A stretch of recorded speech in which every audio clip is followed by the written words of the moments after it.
Hello everyone, my name is Bharat Tyagi, Faculty of Physics, PP Swani Center for Excellence. Okay हमारा E M waves chapter complete हो गया था, जिसके numericals वगैरह हमने सारे कंप्लीट कर लिए हैं। इसके बाद second part of physics start होता है, जिसमें फर्स्ट टॉपिक जो हमें पढ़ना होता है वो दो चैप्टर्स हैं ऑप्टिक्स के, जिसमें लाइट की स्टडी करनी होती है। उसको हम लास्ट में करेंगे।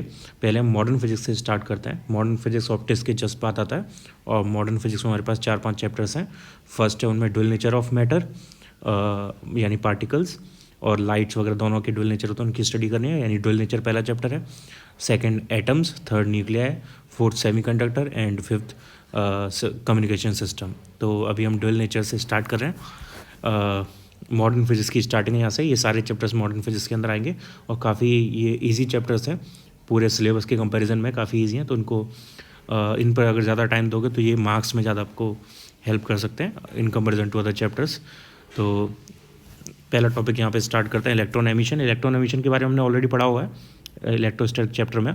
इलेक्ट्रॉन किस किस तरीके से हम इजेक्ट कर सकते हैं किसी मटेरियल से, इसकी हमने स्टडी करी थी इलेक्ट्रोस्टैटिक चैप्टर में। यहाँ पे दोबारा ये टॉपिक आ रहा है, तो मैं सिर्फ यहाँ पे उनके नाम बता देता हूँ मेथड्स के। आप दोबारा जाके इलेक्ट्रोस्टैटिक्स में वो टॉपिक पढ़ सकते हो कि कौन कौन से मेथड्स हैं हमारे पास इलेक्ट्रॉन इजेक्ट करने के लिए। फर्स्ट है इसमें बाय हीट, किसी भी मटेरियल को, किसी मेटल को हम हीट करके उससे इलेक्ट्रॉन एमिट करा सकते हैं। इसको बोलते हैं थर्मोआयनिक एमिशन। थर्मोआयनिक एमिशन। सो इसमें हम मेटल को हीट कराते हैं, किसी मटेरियल को हीट कराते हैं और उसकी वजह से ही वहाँ से इलेक्ट्रॉन्स इजेक्ट आउट होते हैं। सो बहुत सिंपल है, by heating metals electrons are ejected out. So these electron will be called thermionic electrons या thermionic current for the current। तो वो ऑब्वियस है। नेक्स्ट सेकंड है फील्ड एमिशन। फील्ड एमिशन, सो इसका प्रिंसिपल ये है कि अगर हम एक मटेरियल को एक बहुत स्ट्रॉन्ग इलेक्ट्रिक फील्ड में रखते हैं, तो वो जो इलेक्ट्रिक फील्ड है वो इलेक्ट्रॉन पर फोर्स लगाएगी, और अगर वो इनफ पावरफुल इलेक्ट्रिक फील्ड है तो इलेक्ट्रॉन को इजेक्ट आउट करने के लायक फोर्स लगा सकती है और इलेक्ट्रॉन वहाँ से इजेक्ट कर सकते हैं। सो हम बहुत स्ट्रॉन्ग फील्ड लगा के भी इलेक्ट्रॉन को इजेक्ट करा सकते हैं। So this by applying a strong electric field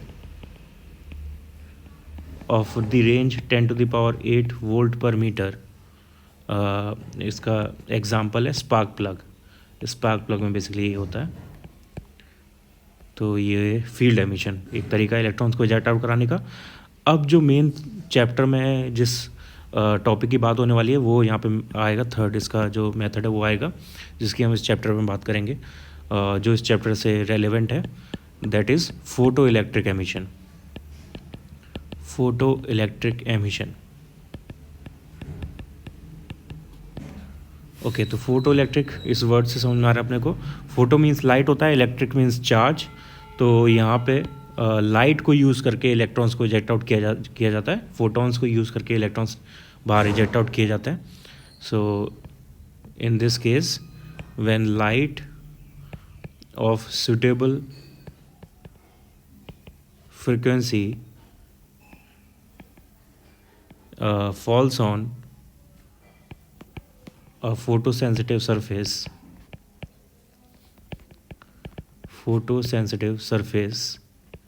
electrons are ejected out.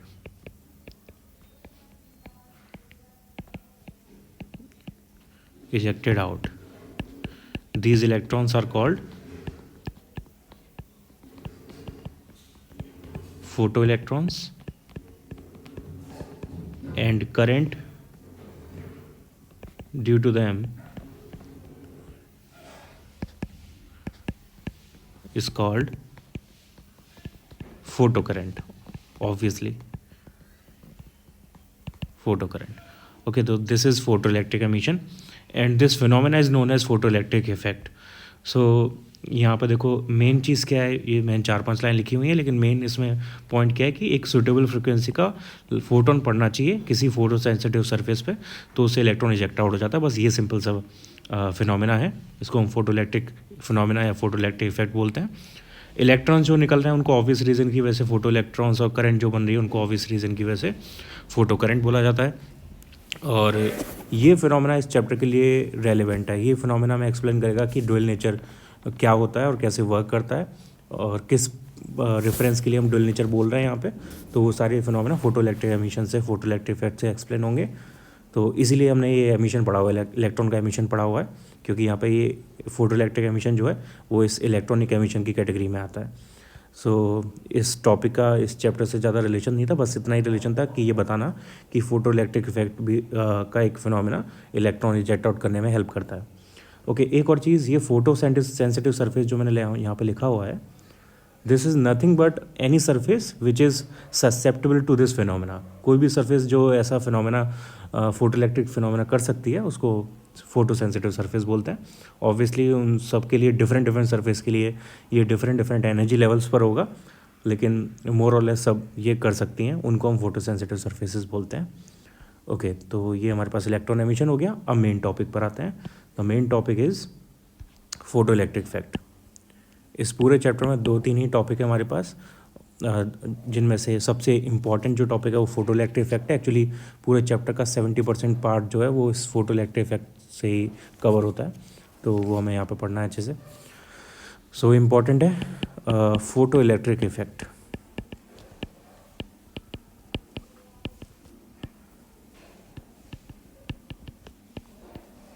Photo electric effect, so points में मैं डिस्कस करूँगा इसके जो इम्पोर्टेंट इन्फॉर्मेशन है इस इफेक्ट की। First point, it was discovered by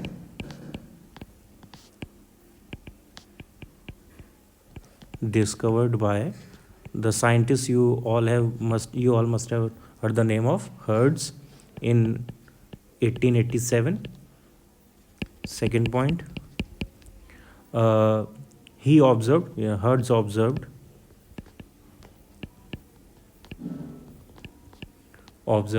that high voltage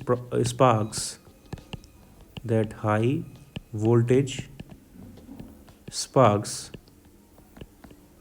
across a detector loop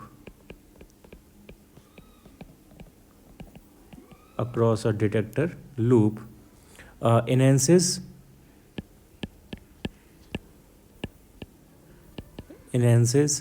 when emitter plate illuminates by UV light. Enhances when emitter plate illuminates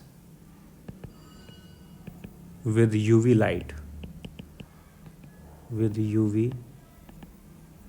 light. Okay, तो यहाँ पे होता कि ये स्पार्क्स हैं जो एक सर्किट से कनेक्टेड सोर्स से निकल रहे हैं, स्पार्क्स, हाई वोल्टेज स्पार्क्स, इनकी इंटेंसिटी बढ़ जाती है, इनका वोल्टेज बढ़ जाता है। इसका मतलब है कि वहाँ पे चार्ज बढ़ रहा है, करंट बढ़ रही है। और करंट क्यों बढ़ रही है? Because this increase in this because emitter plate पर हमने यूवी लाइट को इल्यूमिनेट किया हुआ है, यूवी लाइट को हम एमिटर प्लेट पर डाल रहे हैं, जिसकी वजह से समहाउ करंट इंक्रीज़ कर रही है। ये हर्ट्ज ने ऑब्जर्व किया।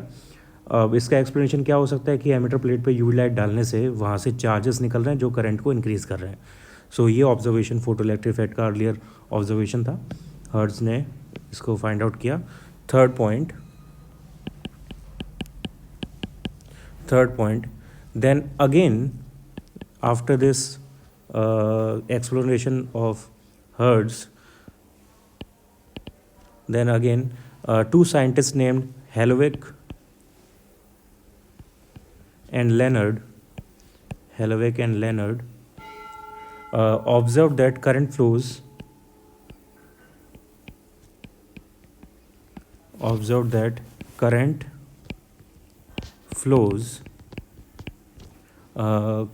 through a circuit of evacuated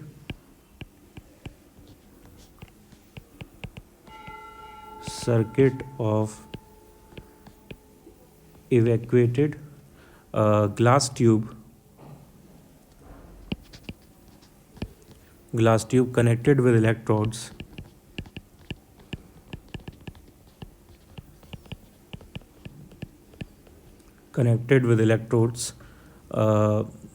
when UV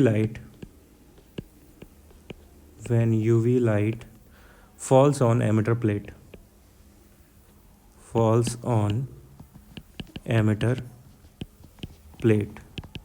okay. तो ये सिमिलर एक ऑब्जर्वेशन हेलवेक एंड लेनर्ड ने किया, जिसमें उन्हें क्या मिला कि एक इवैक्यूएटेड ग्लास ट्यूब के अंदर करंट फ्लो करने लगती है जब हम एमिटर पर यूवी लाइट फॉल कराते हैं। तो अगेन ये क्यों हो रहा है? क्योंकि इलेक्ट्रोड्स पर या एमिटर पर ऐसा इसलिए हो रहा है क्योंकि एमिटर पर यूवी लाइट फॉल कराने से वहाँ से चार्जेस निकल रहे हैं और वो चार्जेस करंट कॉज कर रहे हैं। तो इन दोनों ऑब्जर्वेशन से शो हो रहा है कि जो लाइट है, यूवी लाइट है, उसके जो फोटॉन्स हैं वो समहाउ चार्जेस को एमिट करा रहे हैं और करंट को कॉज कर रहे हैं। तो यहाँ से फोटॉन्स का और करंट का एक कनेक्शन शो हो रहा है। So this is why this phenomena is known as photoelectric effect. अभी पूरा एक्सप्लेन नहीं हुआ है, अभी पॉइंट्स में इसको हम देख रहे हैं। ये अर्लियर ऑब्जर्वेशंस थी इस फिनोमेना को जानने से पहले की। Next point, number of electrons emitted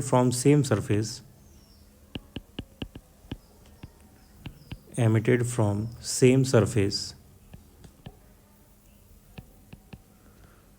at lower frequency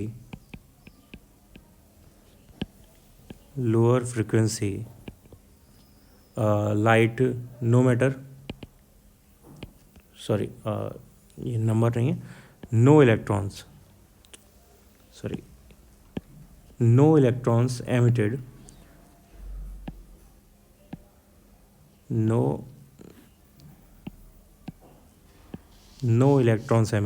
कोई इलेक्ट्रॉन एमिट नहीं होता from same surface at lower frequency light. ठीक, lower frequency light, no matter how high the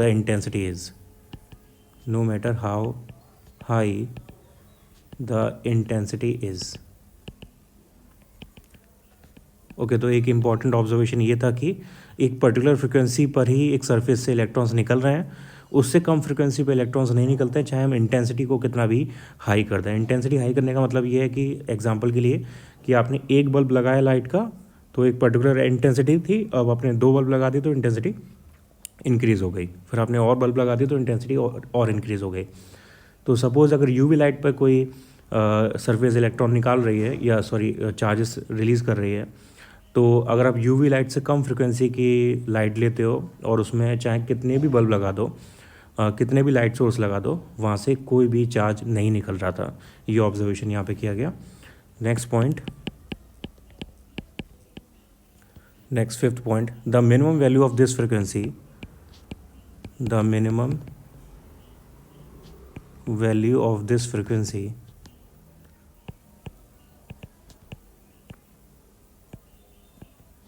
frequency required to pop out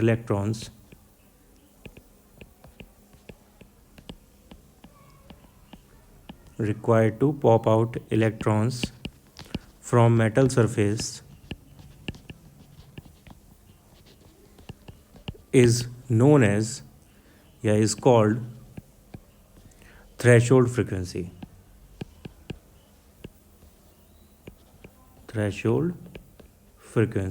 या cut off frequency और cut off frequency. Similarly you can say that about wavelength also. तो अगर एक particular frequency है हमारे पास, तो एक पर्टिकुलर वेवलेंथ भी होगी, तो उसको हम थ्रेशोल्ड वेवलेंथ या कट ऑफ वेवलेंथ बोलेंगे। सिमिलरली द वेवलेंथ मैक्सिमम होगी, क्योंकि फ्रिक्वेंसी और वेवलेंथ का इन्वर्स रिलेशन होता है। So the maximum wavelength required to pop out electrons,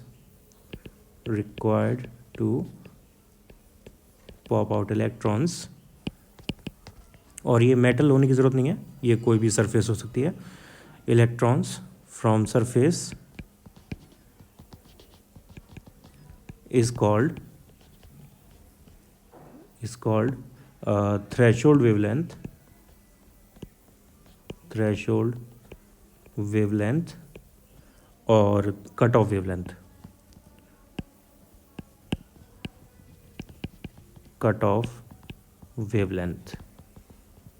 तो ये दोनों सेम ही चीज़ शो कर रही हैं, cut off wavelength and threshold wavelength. एक ही फिनोमेना को एक्सप्लेन करने के दो मैथमेटिकल वैल्यूज़ हैं। तो ये हमारा फिफ्थ पॉइंट है। तो हमें यहाँ से ये पता, इन सारे ऑब्जर्वेशन है जो कि हेलोवेक और लेनर्ड ने बेसिकली ये सारे ऑब्जर्वेशन किए हैं। हर्ट्ज ने सिर्फ ये चेक किया था कि जो स्पार्क का वोल्टेज है वो उन्होंने बहुत छोटा सा एक्सपेरिमेंट किया था। हेलोवेक और लेनर्ड ने मेन एक्सपेरिमेंट किया और इस पर ये सारे रिजल्ट हमें मिले हैं कि एक पर्टिकुलर फ्रिक्वेंसी से नीचे इलेक्ट्रॉन्स एमिट नहीं होते हैं, और उसका नाम दे दिया हमने threshold frequency, cut off frequency, और उससे रिलेटेड जो वेवलेंथ होगी वो थ्रेशोल्ड वेवलेंथ या कट ऑफ वेवलेंथ। और यहाँ पे ऑब्जर्वेशन ये था कि ट्यूब के अंदर करंट रिलीज होने लगती है जब यूवी लाइट पड़ती है एक प्लेट पर, जिसको हम एमिटर प्लेट बोलते हैं। और एमिटर प्लेट बोलने का रीज़न ये है क्योंकि वहाँ से लाइट पड़ने पर चार्जेस एमिट हो रहे हैं। तो इस एक्सपेरिमेंट का एक डायग्राम हम बना सकते हैं, जो ट्यूब का जिक्र किया लेनर्ड ने, हेलोवेक लेनर्ड ने, उस ट्यूब को हम यहाँ पर बना के देते हैं। जो इवैक्यूएटेड ट्यूब थी जिससे ये एक्सपेरिमेंट हो रहा है उसको यहाँ पर ड्रॉ करते हैं। सो we had this type of an evacuated tube.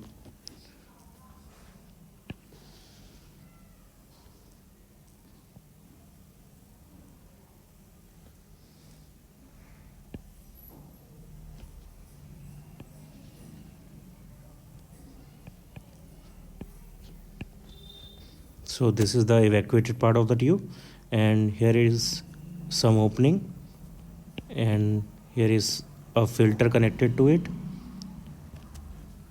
Above this is a source of light, and from there light is coming and filtering out the unwanted frequencies, and the rest out frequencies are going down to a surface which will eject out electrons. So this surface is known as emitter surface या emitter plate। और यहाँ से ये electron emit होते हैं तो इसको हम कैथोड बोलेंगे। इसको हम नेगेटिव चार्ज पर रखेंगे ताकि क्या इलेक्ट्रॉन जो एमिट हो रहे हैं यहाँ से वो रिपेल हों और आगे की तरफ जाए। एक दूसरी प्लेट होगी, दूसरा इलेक्ट्रोड होगा जो इन इलेक्ट्रॉन्स को अट्रैक्ट करेगा। तो इलेक्ट्रॉन्स को अट्रैक्ट करने के लिए it should be positive, so this is anode. Okay, तो ये अरेंजमेंट हो गया। यहाँ पे हमने इन दोनों को एक बैटरी से कनेक्ट किया है टू गिव देम पोलैरिटी।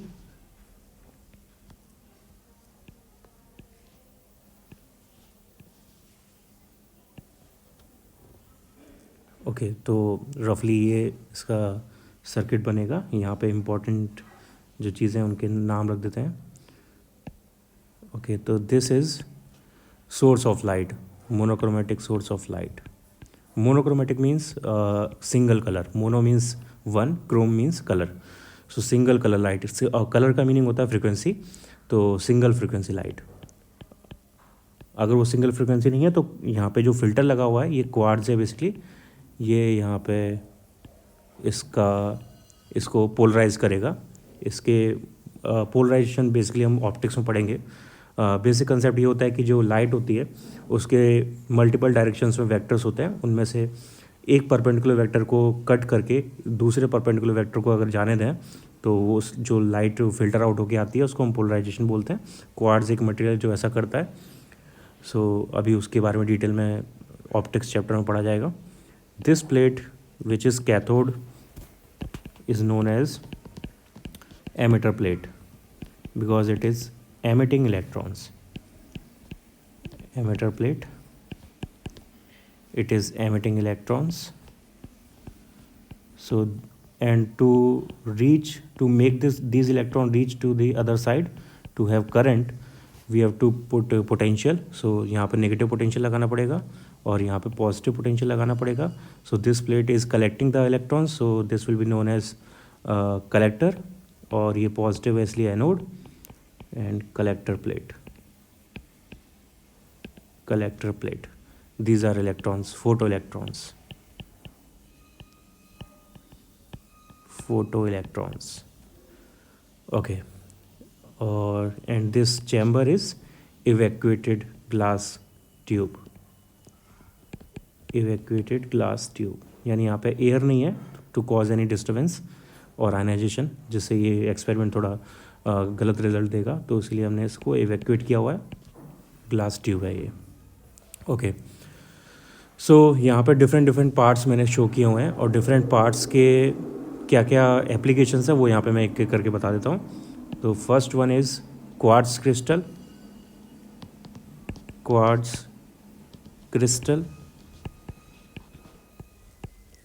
तो क्वार्ट्ज क्रिस्टल यहाँ पे जो यूवी रेडिएशन वो फिल्टर आउट करता है रेडिएशन को।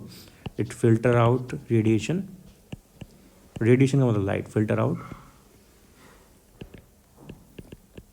And only allows the wanted frequency which is UV radiation. Okay, second anode मैंने बता दिया, कलेक्टर है वो, सी कैथोड जो है वो एमिटर है। रिजल्टिंग यहाँ पे जो करंट हमें मिलती है, ये हमारी पॉइंट चल रही थी, 5th पॉइंट हो गया। 6th पॉइंट यहाँ पर, ये जो करंट यहाँ पे रिसीव होती है वो बहुत माइन्यूट करंट होती है, माइक्रो एम्पियर की रेंज में। The resulting photo current is very small in the microampere range. And next point, the photoelectric current can be increased or decreased by varying potential between anode and cathode. Photoelectric current